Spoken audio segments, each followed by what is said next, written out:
I am Jeffrey Wernick. I started buying Bitcoin in 2009, and I would like to explain what I think most people get wrong about cryptocurrency.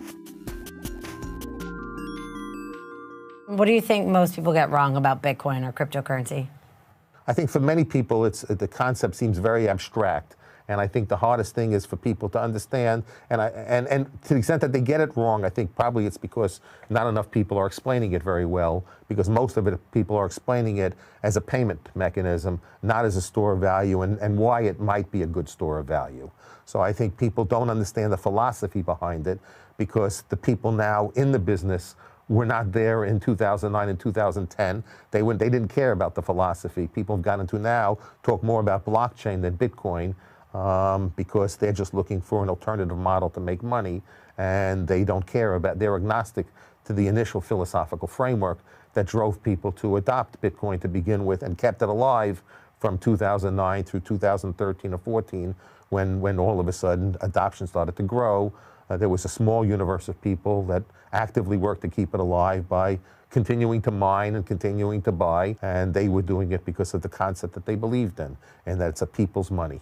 And even what I told you years ago, when I said, if you buy crypto, all you got to sit back and think about is, don't think about how it's going to be priced today or tomorrow. First, be prepared to lose everything you invest in, and wait for 5 years, and don't even think about trading it. If Bitcoin's alive in 5 years, it's going to be significantly higher than it is the day you buy it. Since Bitcoin has been created in 2009, it's outperformed every currency, even with governments hostile to it, and a regulatory regime that's an uncertain regime, and the governments have been have been managing it in a way so people cannot know what to expect. So it's amazing the valuation it has today, given the fact that it only faces headwinds, no tailwinds. Every government throughout the world is trying to figure out how to stop and kill Bitcoin. I think over 5 years, you're going to accumulate a lot more wealth than you would in any other alternative investment. But again, you don't want to buy more than you can afford to lose, because I could be wrong.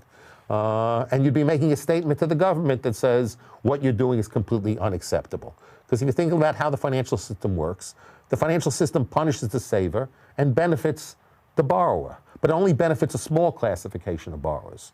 You know, I calculated, you know, and I have a pretty good net worth. I calculated that if I wanted to buy like a trophy property in Manhattan, that the cost of capital advantage that like Blackstone has to me, I would have to generate 30% more in cash flows in the building to be able to compensate for my cost of capital disadvantage relative to Blackstone. So if we have to take a look at why is so much wealth concentrated, so much wealth is concentrated because only a small universe of people have access to a cost of capital that's so much cheaper than just about anybody else.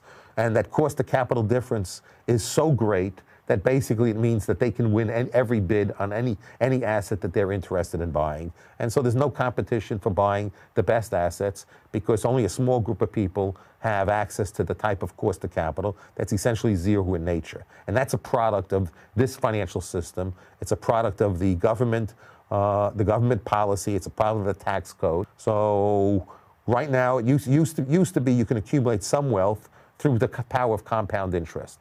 But at zero interest rates, you can't compound any wealth anymore unless you want to take the risk of going into the markets. And everywhere, everybody is warning that the markets might be overvalued.